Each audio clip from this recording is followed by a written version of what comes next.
Well, let's move on to the Ultimate Garage. So when I reached out to you, I wanted you to pick out Wayne Carini's Ultimate Garage. Now, this isn't necessarily a 10 best list of anything, but it's really the cars that speak to you. And if you only had 10 spots in your garage, what 10 would you have? Now, this is obviously no budget tied to this, so they can be anything. So you kind of want to walk us through your list here? Well, I wrote it down, and I can't find that paper in front of me at the moment, but from memory, certainly I can fire some off. So first one is a 250 short wheelbase. I think that, to me, that is the best proportion car, one of the best driving cars I've ever driven. I've restored 8 of them, and I don't own one, but to me, it's the ultimate race/street car of that era, and I love that, 50s, 60s era cars.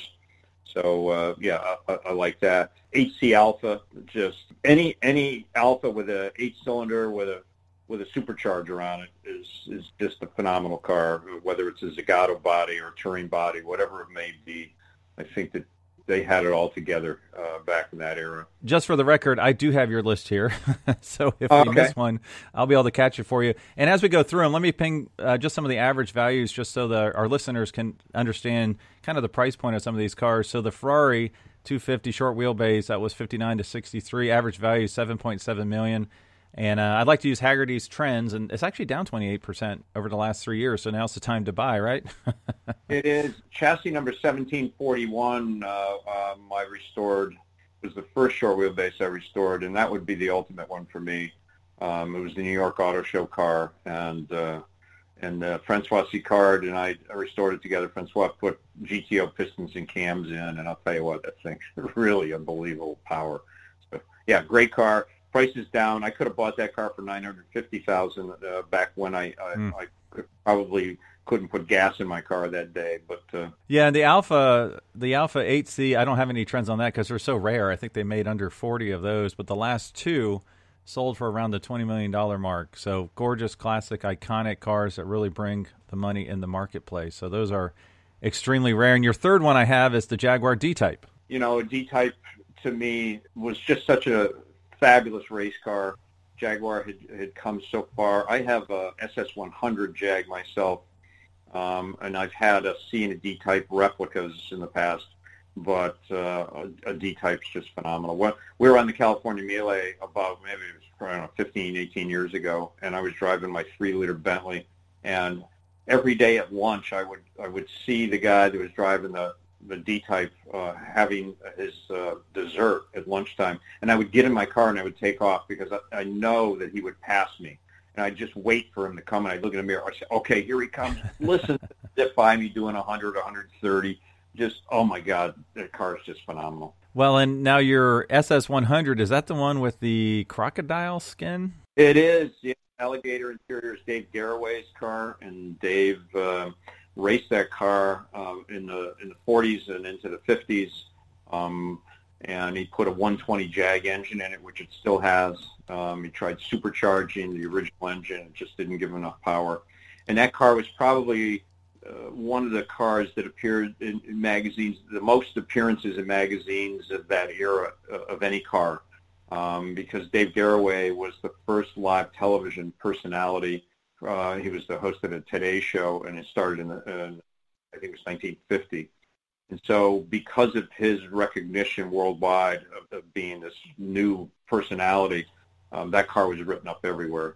And in 53 or 4, he put an alligator interior in it. And so I've just restored the car, and we put back the alligator interior. I tried to leave it as much original as to what he did and when he did it in his era. And it's just a cool car. Yeah, I ran into that car 8 years ago, and it was the first SS100 I really saw up close, and I was like, wait, those seats don't look right. So it being a little flamboyant, but yet I think it tells the story of the car. You certainly don't want to take away the history. Yeah. Yeah. Now, the average price on a Jaguar D-Type is about $3.8 million. They're down 11% latest 3 years. They're down a lot. I mean, I can't understand that. And a lot of the stuff in that upper price category has fluctuated quite a bit. So I see that stuff coming back. I don't see that this is going to stay that way. Where Alphas are down, short wheelbases, D-types.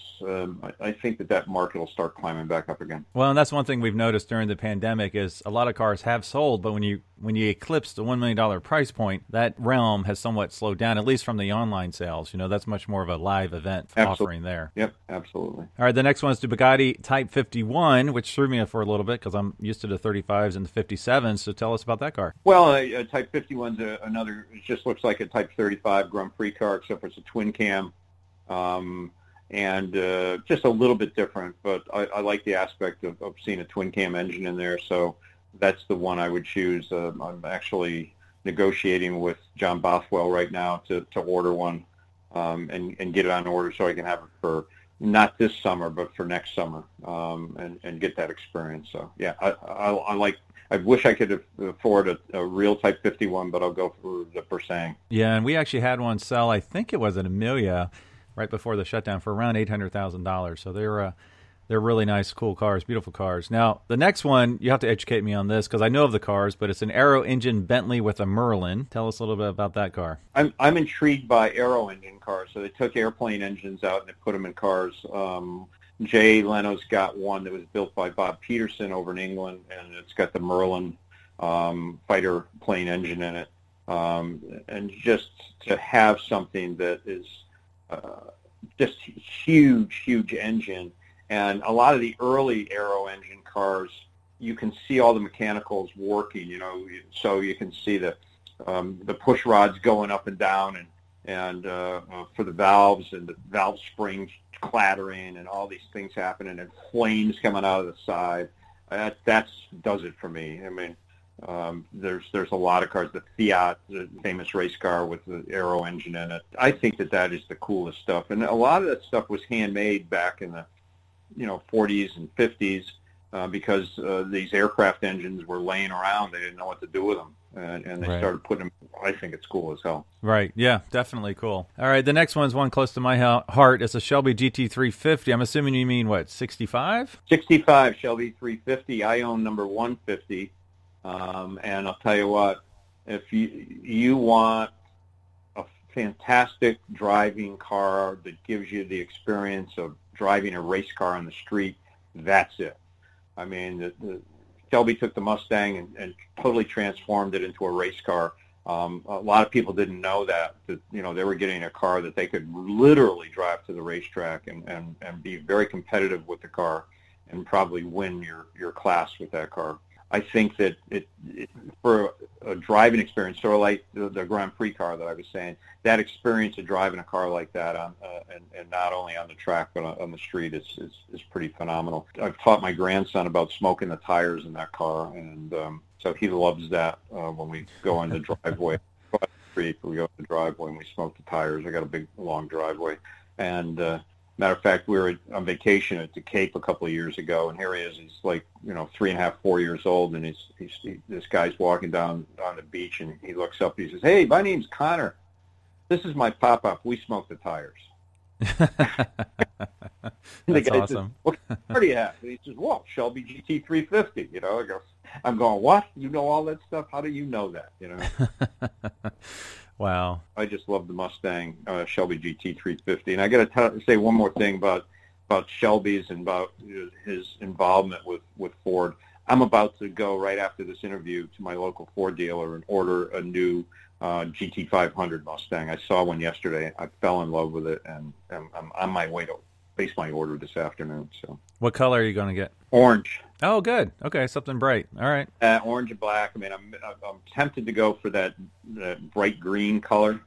Yep. But I just sold my orange Corvette, and I'm getting a blue new 2021 convertible Corvette. So I like the orange color, so I think that's the color I'm going with. Well, one of the favorite episodes of Chasing Classic Cars I really enjoyed was when you found that carryover 66 Shelby GT350 that was kind of a barn find, right? Yeah, that was unbelievable. Yeah, we found that and that went to auction, but that's very cool. And the number 150 car was in one of our episodes too, where a dentist up in Massachusetts watched Chasing Classic Cars. Unfortunately, he was going through chemo and cancer, and he didn't make it. But his last wish was to have Wayne Carini buy his Shelby, and that's the car I own today. So his wife called me, and I went up and I looked at it, and I said I'd like to buy it, and she went and burst into tears, and that's because her husband's last wish was that I owned the car. So it was pretty cool. Yeah. Yeah, that's really cool. Well, Shelby's in the marketplace. The average value is about $368,000. They're up almost 3% the latest 3 years. And I actually learned about a 65 original owner here in Cincinnati. I'm going to track down and see what that's all about. So I'll let you know if it's something cool. The one person though that I called when I got the car in, and I wanted to make sure that I was doing the right thing, was our good friend Donnie Gould. Donnie is the master. Yeah. He's got the knowledge, and so whenever I buy anything Shelby oriented, I always call my bud Donnie. Yeah, he can call out a fake one from 10 miles away, that's for sure. So, the authenticity is what's key with those cars. Exactly. All right, well, your next one's a Morris Cooper S. Yeah, Minis. I got my first taste of a Mini. I had an MG 1100 when I was in high school, and I was dating this girl, and our next-door neighbor had a Mini Cooper, and he took me for a ride one day, and I was hooked. I've been hooked ever since. I've got 5 of them in my collection, and I just think that the Mini bang for the buck is one of the coolest cars in the world to drive, to have fun with. I've got a 66 Cooper S that is really tricked out. I had a 20 Mini, but I sold it, and that was an engine in the front, engine in the back. It was a rally car. They built 4 of them, and so I sold it back to England a little while ago. But I autocrossed my Mini for years when I was in high school and early days of college. So lots of fun. Everybody should own a Mini. Yeah, I totally agree. They're super cool. They were revolutionary at the time and one of the best handling cars ever of that era, correct? It's a car that I used to, all my muscle car buddies, I'd put them in that car and I'd scare them to death. And it's so enjoyable for me to scare somebody that, he's driving, 500 horsepower, 400 horsepower car, and I get him in the Mini and come to a corner, and he says, "Aren't you going to slow down?" I said, "No, we're going to hammer it." We push the gas pedal down even further, pick one of the back wheels up, as you're going around the corner. I loved doing that as a kid. Now, for our listeners, this is the most affordable car in Wayne's list with an average value of $28,000, and they're actually up almost 15% the latest 3 years or so. They've been going up. I mean, people recognize the car for a really great, fun car to drive, and the European market seems to be really pushing too. So, yeah, lots of fun. Now, the next one is the Mercer Raceabout, one of the first actual street, I don't want to say street legal, but one of the first cars you could actually race and drive around the neighborhood, right? I'll tell you, for a car that's got great horsepower, fantastic driving car, that's lightweight, handles unbelievably. So between a Stutz Bearcat and a Mercer Raceabout, those were the 2 cars back in that era that really told it all. I mean, they were again, just like the Shelby GT350, they were race cars that you could drive on the street. And just to have a bare nothing, a couple of seats bolted to a frame and a cowl in front of it and a steering wheel and maybe a monocle windshield, to me, that's really fabulous. I owned a simplex race car with my buddy Rick Tarnitzer out in California with twin chain drive, and that was a great experience too. But as far as a usable car that you just jump in and you could drive it anywhere you wanted to, the Mercer's it. Now, how does that rank? Obviously not 1 or 2, but the American Underslung, where does that fall in your realm of early race cars? So American Underslung was really, I think we should maybe put that in the category as the first American sports car. So it wasn't very successful on the race circuits, but yet that had the sex appeal. It just looks so fabulous. I have a 16 Underslung, and the size of the wheels and just the way it fits, and the fenders are higher than the hood. Boy, that car is spectacular. I saw my first Underslung when I was probably 6 or 7 years old in Hershey, and it stuck with me. That is probably one of the coolest cars of that era. Well, talking about race cars, the next one you have to educate me on. I did Google it. 67 Gurney Westlake. So it was Dan Gurney's Formula One car. So Dan Gurney, great racer with many different teams, with Ferrari, and then he decided to make his own car. And I think as far as a Formula One car from that era, I mean, Ferraris are fabulous, but I like things that are American sometimes, and I knew Dan very well. So the nose on the car with little sharp nose look, and then of course all the spaghetti exhaust and that Westlake engine. I just think that that's one of the most fabulous looking Formula One cars that there is, open wheel cars in general. Yeah, well, the last car in your Ultimate Garage, number 10 spot, is the 1987 to 1992 Ferrari F40. This one, I saw it coming, but I also want you to comment on why not the McLaren F1. So tell us about the F40 first. So Ferrari made the 288 GTO beforehand. It had the small V8 in it, twin turbocharged. And I love driving a GTO because it doesn't have the technology, the tires, the suspension, the brakes that an F40 does, but it's hang on by the seat of your pants type driving. It wiggles. You put your foot down and the turbos kick in, and the thing just burns the back tires and it wiggles as it's going up the road. Where the F40, you put your foot down, the turbos kick in, and it squats down in the back, and it just is like a rocket ship. And it does everything right. I mean, it feels like a race car. It is a race car. You can use it on the street, use it on the track. You can adjust the boost a little bit. So the reason I named my business F40 Motorsports is I had an F40 at the time that I started that business. So, and then of course I sold it to keep my business going. But yet we played around with the boost and stuff in the car, and the thing was awesome. I was just talking to a friend of mine the other day, Corvette Mike, and Corvette Mike came to buy a Callaway from me once, and I took him for a ride in my F40, and I honest to God, I scared him to death. He couldn't get out of the car. We stopped at the shop. He was like shaking and trying to calm himself down so he could walk out of the car. And I'm sure Mike will tell that same story. We got it sideways down the street, and I didn't let off, and we just kept going up the street sideways until it corrected itself. So lucky it didn't correct itself too much and spin around, but it's quite a thrilling car. Now the McLaren, a friend of mine, Herb Chambers, owned one and sold it. McLaren, though, needs a lot of tender loving care to keep it everybody happy, and you just can't do it everywhere. So, it needs the fuel tanks constantly managed, and the fuel system. It needs the tires. It needs quite a few things. But yet, I restored the Ferrari 365P for Luigi Chinetti, and to me, as a kid, I used to go to Chinetti's and look in the window and see that car in the basement of the shop. And then later in life, I got to restore it for him. And that stayed at my house in Connecticut because Luigi didn't have any place to keep it. So it stayed with me for like 5 years after we restored it for him. And I used to take my children in car seats, and I'd put them next to me, one on one side, one on the other, and we'd drive around town in that car. So center steering cars are something special to me. It was 3-4 years ago we're at Monterey, and I got a phone call, and I look, and it's a European number, so I answered. I said, hello, and the gentleman said his name was Gordon Murray. Did I have time to have lunch with him? Wow.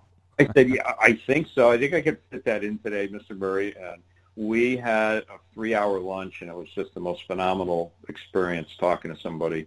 I was an idiot for not pressing the record button on my phone, but we talked about a lot of things, and what Gordon was coming up with these ideas. One of the things, and I won't drag it out, but is that Gordon was trying to figure out how to make a production factory that builds cars carbon friendly. So a lot of these factories are assemble factories. They assemble the cars, and parts are made in every direction, and they're shipped by trucks and stuff.